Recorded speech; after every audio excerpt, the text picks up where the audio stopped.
Oke guys, balik lagi dengan TPB Santuy.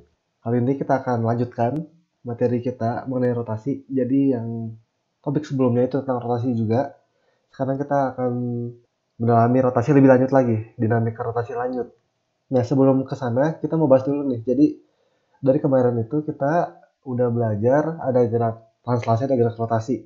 Translasi itu pindah tempat, jadi kita kasih gaya ke benda, bendanya pindah tempat, pindah posisi.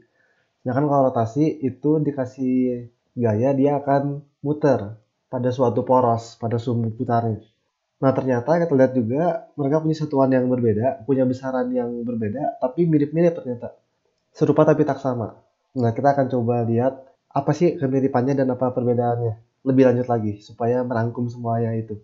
Ya jadi seperti disajikan dalam tabel ini ya, kita punya beberapa besaran nih. Di translasi kita punya jarak yang ketemu sama benda ketika benda tempat, sedangkan di rotasi kita punya sudut ya. Jadi sudut yang ditemu benda dalam suatu pergerakan tertentu. Dan mereka punya hubungan S sama dengan R kali theta. Jadi kayak panjang busur aja. Kemudian kita punya kecepatan V, lalu ada hubungannya dengan rotasi itu omega. Jadi temennya ya, jadi kalau di translasi kecepatan aja, rotasi kecepatan sudut. Hubungan mereka V sama dengan omega kali R.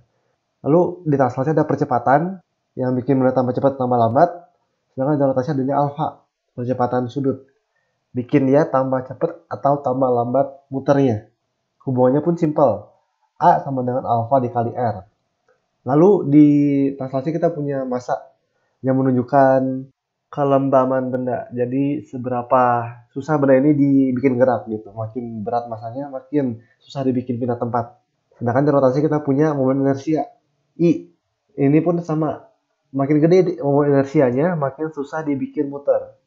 Dan hubungannya I sama dengan mr kuadrat.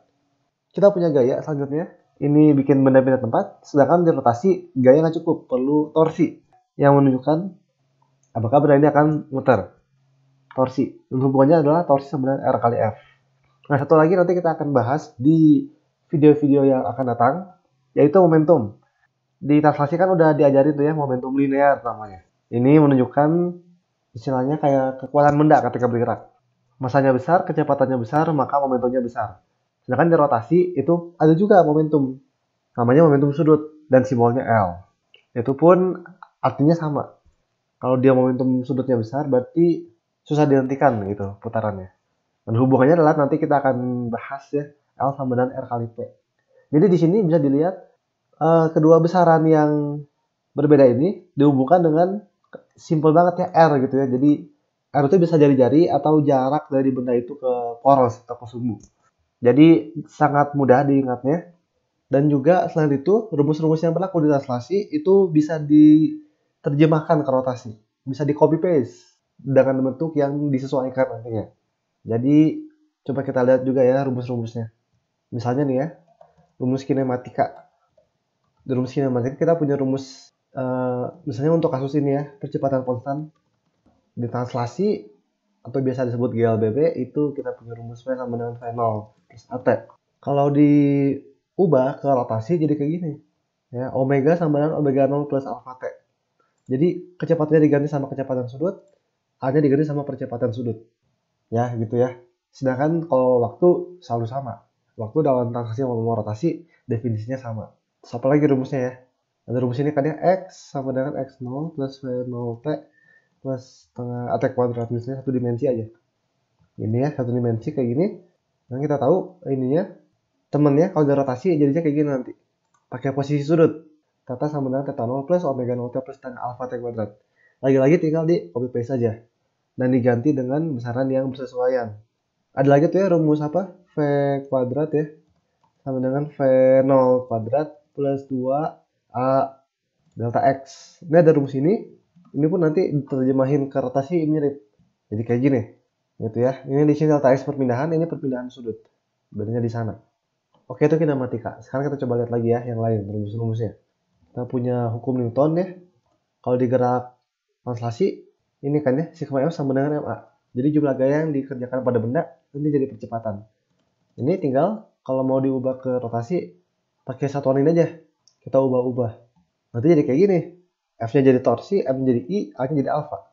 Ini ya, dan ini kita tahu ini hukum Newton yang kedua untuk rotasi. Terus kita punya definisi energi kinetik ya, EK. Kalau dalam hal translasi, itu setengah mv kuadrat. Nah, dia juga temennya di rotasi sama. Tinggal diganti masanya di inersia, V-nya jadi kecepatan sudut. Jadi seperti ini. EK sama dengan setengah I omega kuadrat. Kalau rotasi. Terus apa lagi? Jadi setelah energi kinetik, kita punya apa? Usaha ya. Usaha ya. Definisi usaha yang kita tahu misalnya satu dimensi aja ya. W sama dengan F delta X kan. Nah kan kalau dalam hal rotasi, usaha itu nanti jadi kayak gini. W sama dengan tau kali delta theta.